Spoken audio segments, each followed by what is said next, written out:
So, you know that pot of rolling boiling water you use to, like, quote unquote, sterilize your canning jars? Or, maybe a dropped baby pacifier? Oh yeah, the classic boiling water trick. Right. Well, it is not actually sterilizing them. And you know that bottle of 100% pure alcohol you bought?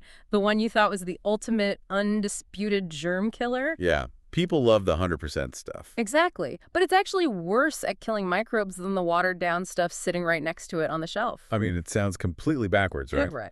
But it all comes down to the biophysics of how we actually dismantle microscopic life. We just assume that throwing the absolute harshest environment at a microbe is going to destroy it. Which makes sense, logically. It does. But microbes have, evolved over billions of years specifically to survive harsh environments. And that brings us to our mission for this deep dive. Today, we're exploring the invisible, super high-stakes spectrum of microbial control. It is a massive topic.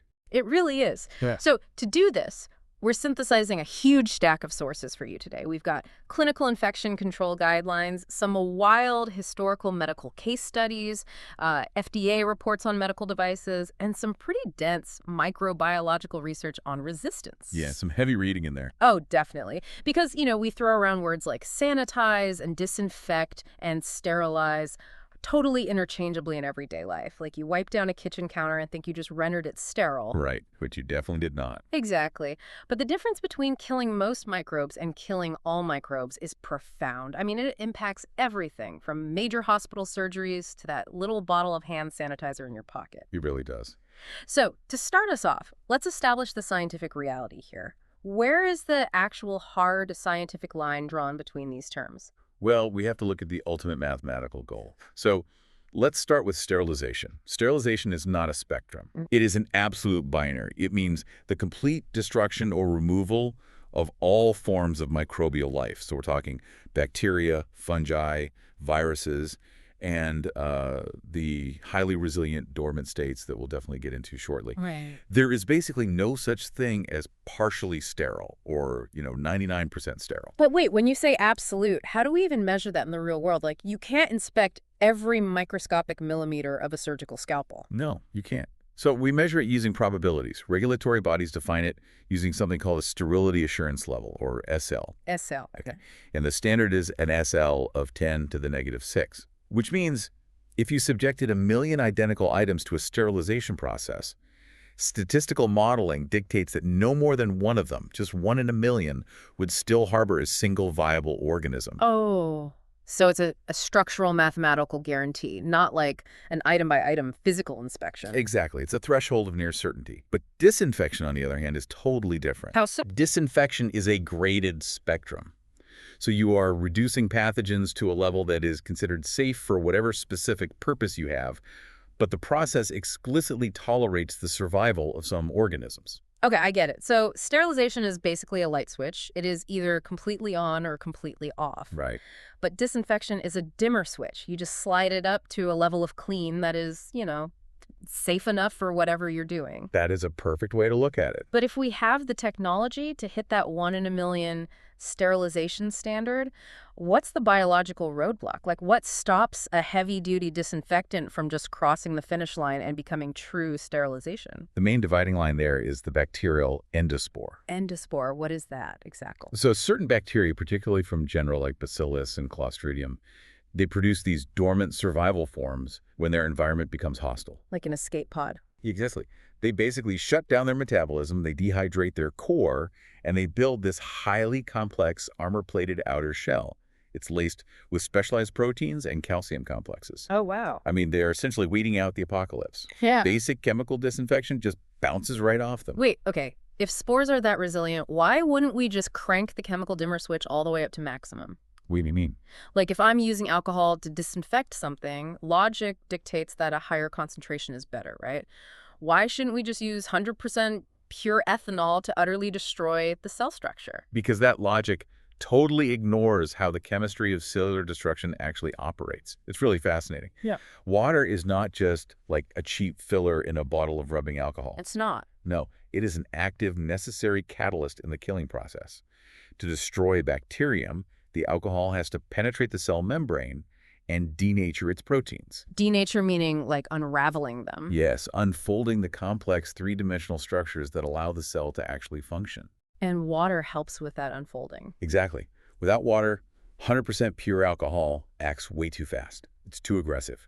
It instantly dehydrates and coagulates the proteins on the very outermost layer of the bacterial cell. Oh, so it basically cooks the outside instantly. Right. And that rapid coagulation creates a hardened, impermeable barrier. So you end up sealing the bacteria inside its own fortress. Precisely. The moisture is locked inside, and the alcohol can no longer penetrate to the core where the vital machinery is. That is wild. Yeah, so by diluting the alcohol down to, say, 70%, the solution absorbs much more slowly. The water hydrates the proteins, which allows the alcohol to penetrate the entire cell and systematically unravel it from the inside out. That is so counterintuitive. So if the chemistry is that tricky, and these spores can essentially just like sleep through a concentrated chemical bath, how did humanity ever manage to perform operations or stop infections before we even understood all these molecular mechanisms? It's a great question. We were trying to achieve microbial control long before we had the microscopes to see what we were even fighting. Right. And history is full of instances where our sheer observation outpaced our biological understanding. A really tragic prime example is from the Austrian Empire in 1847. Okay, what happened then?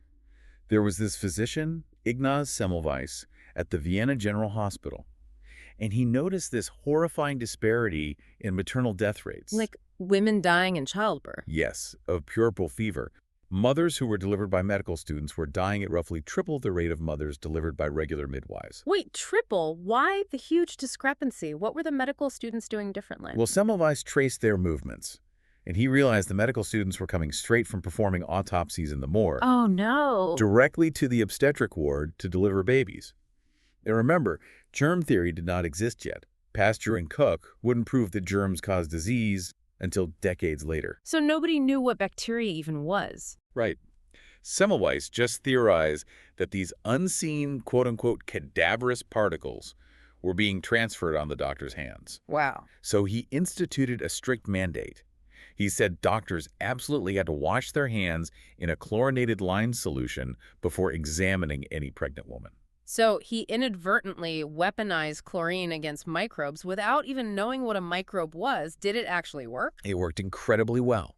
Mortality on his ward plummeted from around 18% to under 2% in just a single year. That is an undeniable statistical triumph. It was. Yet the medical establishment violently rejected it. Let me guess, because they couldn't physically see the mechanism. Like he had the chemical solution, but he couldn't explain the underlying biological problem. Exactly.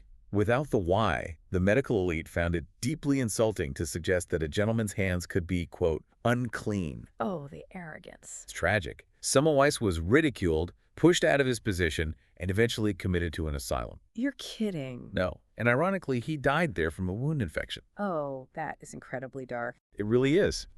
But the concept of chemical intervention did survive. By 1867, you had Joseph Lister using carbolic acid, which is phenol, to treat surgical wounds and instruments.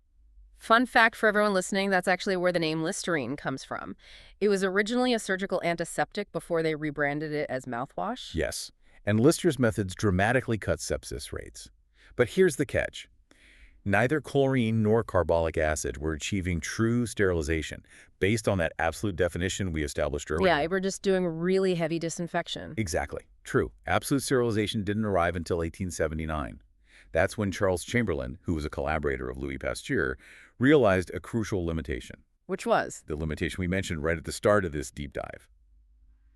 Boiling water does not reliably kill bacterial spores. Right. But why doesn't boiling work? I mean, heat destroys proteins, right? It does, but you have to look at the physics.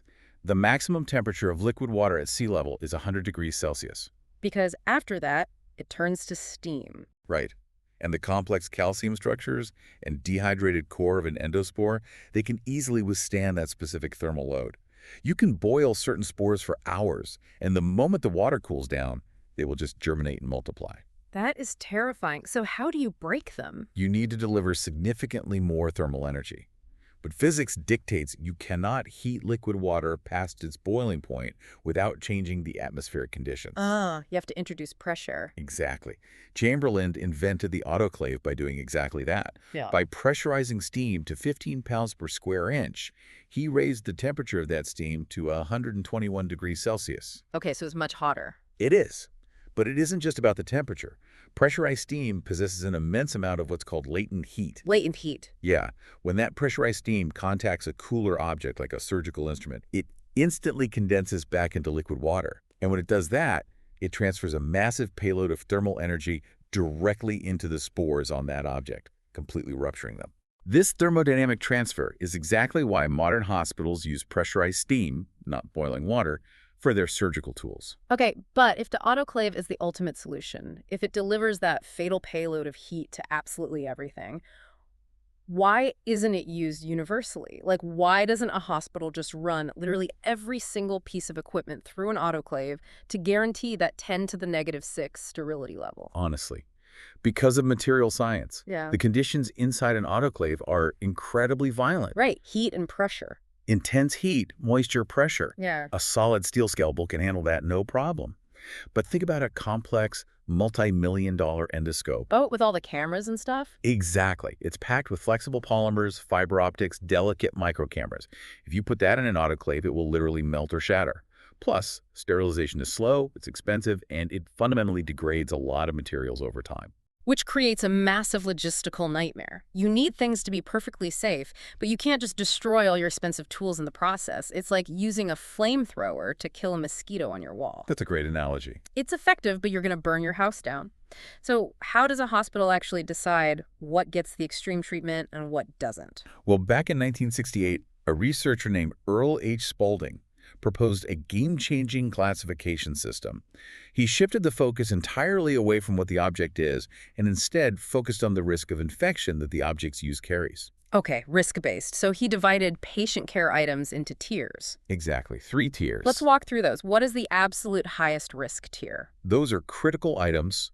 These are devices that physically penetrate sterile tissue or enter the vascular system. So surgical forceps, implants, IV catheters, things like that. Right. Because any microbe introduced on those tools has direct, unhindered access to the bloodstream or deep tissue. So these items have a strict zero-tolerance policy. They must undergo true sterilization. Makes total sense. Okay, what about the middle tier?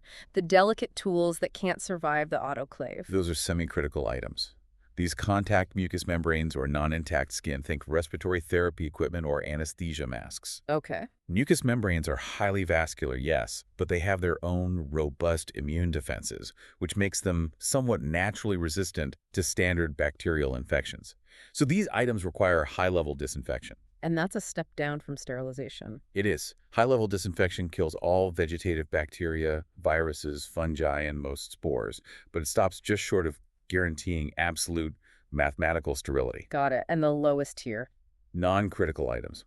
These only touch intact skin, which is a fantastic, highly effective natural barrier. So like stethoscopes, blood pressure cuffs, crutches. Exactly. Those require only low or intermediate level disinfection, a good wipe down. Okay, the Spaulding system is brilliant, but it assumes we know exactly how hard different microbes are to actually kill. How do we map the thousands of different pathogens against these specific disinfection levels? To do that, we use something called a resistance pyramid. Pathogens have vastly different structural vulnerabilities. And interestingly, the absolute easiest pathogens to destroy are at the bottom of the pyramid. Yeah. Lipid-enveloped viruses. Wait, really? Which viruses are those? That includes HIV, influenza, and SARS-CoV-2. That seems entirely backwards. HIV and COVID-19 are highly dangerous, yet you're saying they're the easiest things to kill on a surface. Yes, their danger lies entirely in what they do inside the human body, not in their environmental resilience. Interesting. They rely on an outer lipid membrane, which is essentially just a very fragile layer of fat to infect host cells.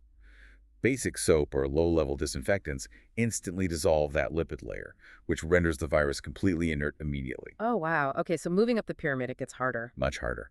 Next up, you have non-enveloped viruses like norovirus, which completely lack that fragile lipid layer. Then you have vegetative bacteria, fungi, and mycobacteria. Like tuberculosis. Exactly. TB has this thick, waxy cell wall that's very tough to break. And then, finally, bacterial spores sitting at the very peak of the pyramid.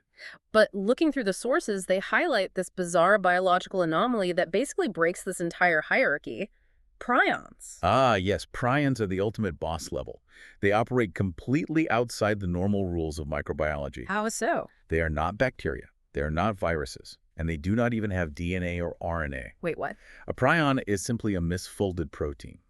They are responsible for fatal neurodegenerative diseases like Creutzfeldt-Jakob disease or mad cow disease. But if they don't have genetic material, how do they even replicate? And more importantly for this discussion, why are they so ridiculously difficult to destroy? They replicate by basically physically bumping into normal, healthy proteins in the brain and triggering them to spontaneously misfold into the prion shape. It's a chain reaction. That is terrifying. It is.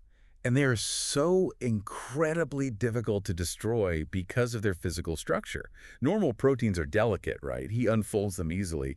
But a prion has misfolded into this dense, tightly packed architecture called a beta-pleated sheet.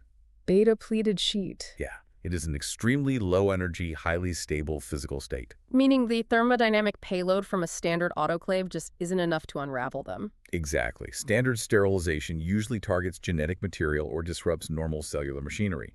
Prions have no genetics to shred and no machinery to disrupt. They can easily just survive a standard 121-degree autoclave cycle. So what do hospitals do if they operate on a patient with a prion disease? Instruments used on suspected prion tissues require extended, extreme temperature cycles, often up to 134 degrees Celsius, for up to an hour. Wow. And honestly, even then, many guidelines recommend just outright incineration and disposal of the surgical tools because the margin of error is simply too small. It's just not worth the risk. But this really highlights a vulnerability in relying entirely on that Spalding classification system. How do you mean? Well, the rules make logical sense, but they assume the physical design of a medical device actually allows the disinfectant to reach the microbes. What happens when modern medical engineering outpaces the classification system? Oh, when that happens, we see catastrophic failures. Like what? The most glaring recent example in the sources involves duodenoscopes. Okay, what are those? These are highly sophisticated, flexible scopes used to navigate deep into the digestive tract to treat issues in the bile ducts and pancreas. Now, under Spalding's rules, because they only contact mucous membranes, they are classified as semi-critical. Meaning they only strictly require high-level disinfection, not true sterilization. Correct. But between 2013 and 2015, multiple massive outbreaks of extremely antibiotic-resistant infections were linked directly to these specific scopes. But if the hospitals were following the proper high-level disinfection protocols, how did the pathogens survive? Because the failure was mechanical, not chemical. These specific scopes feature an incredibly intricate internal mechanism called an elevator channel. It contains these microscopic moving parts used to manipulate guide wires during surgery. Okay. And the physical complexity of this microscopic channel provided a perfectly protected environment for the formation of biofilms. Biofilms. Let's explain how a biofilm functions in this context, because it's not just like a layer of gross slime, is it? Not at all. A biofilm is a highly structured microbial community. The bacteria literally excretes this extracellular polymeric substance. Which is what, exactly? It's a thick, sticky matrix of sugars, proteins, and DNA. And this matrix acts as a literal physical shield. So when a hospital technician flushes the scope with a high-level chemical disinfectant, the chemical just harmlessly bounces off the outer layer of the biofilm. Oh, man. So the bacteria deep inside the matrix just survive, multiply, and then infect the very next patient. Exactly. The device was simply too physically complex to be reliably cleaned by standard procedures. It proved that you can follow the regulatory rules perfectly and still cause fatalities if the mechanical design prevents the chemical agent from doing its job. Wow. And, this idea that the chemical agent is completely useless if it can't physically reach the target, that applies to everyday life, too. Definitely. Let's look at hand sanitizer. We all treat it like this impenetrable magic shield. But the sources point out a massive blind spot when it comes to hospital environments, and specifically Clostridioides difficile. Yes, C. diff. It's a pathogen that causes severe, often life-threatening gastrointestinal infections, and it spreads wildly through healthcare facilities. And crucially, C. diff produces spores. And we already established that alcohol cannot penetrate spores. Right. So when hospital staff rely on alcohol-based hand gels after touching a C. diff patient, The alcohol just evaporates, leaving the spores completely viable and dangerous on their hands. The sanitizer attempts to chemically deactivate it and just fails entirely. So how do you stop the transmission then? By switching the methodology entirely, you move from chemical deactivation to physical removal. Ah. Hospitals absolutely must mandate traditional soap and water for C. diff. The soap doesn't kill the spores. It acts as a surfactant.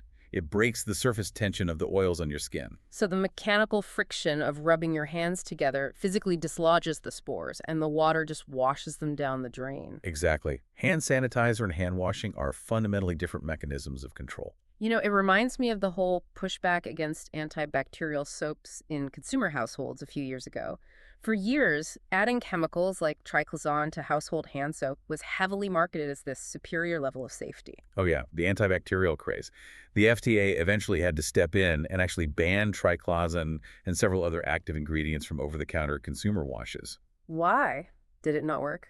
Well, the longitudinal data show that long-term, low-level exposure to these antibacterial agents in a normal household setting did absolutely nothing to reduce infection rates compared to just using plain soap and water. Wow, so it was pointless. Worse than pointless. It was actively applying selective pressure on microbial populations. It was basically encouraging the survival and proliferation of resistant superbugs in our homes. It's a clear instance where introducing chemical complexity actually undermined our safety. Exactly. But, you know, hospitals don't have the luxury of just using plain soap and water on their complex tools. If they can't autoclave all those heat-sensitive plastics like single-use syringes, catheters, surgical tubing, how do they actually achieve that absolute 10 to the negative 6 sterility? Because they have to, right? They do. And to achieve it without heat, they turn to chemical gases, most notably ethylene oxide, or ETO. ET, okay. It is a highly penetrative gas that can fully sterilize items at room temperature. It operates by literally alkylating the DNA and proteins of the microbe. It fundamentally disrupts cellular metabolism and replication. So it's highly effective at destroying spores without melting the plastic. It's incredibly effective. But this is highly controversial, right? Very. Because ethylene oxide is a potent known human carcinogen. Wait. We are using a cancer-causing gas to guarantee the safety of our medical supplies. Why haven't we developed a safer alternative? Because we are fundamentally constrained by material science. Other low-temperature methods exist, like vaporized hydrogen peroxide, but they simply cannot penetrate the miles of narrow, winding plastic tubing required for modern medicine. But ETO can. ETO can. But this creates a severe, almost tragic environmental trade-off.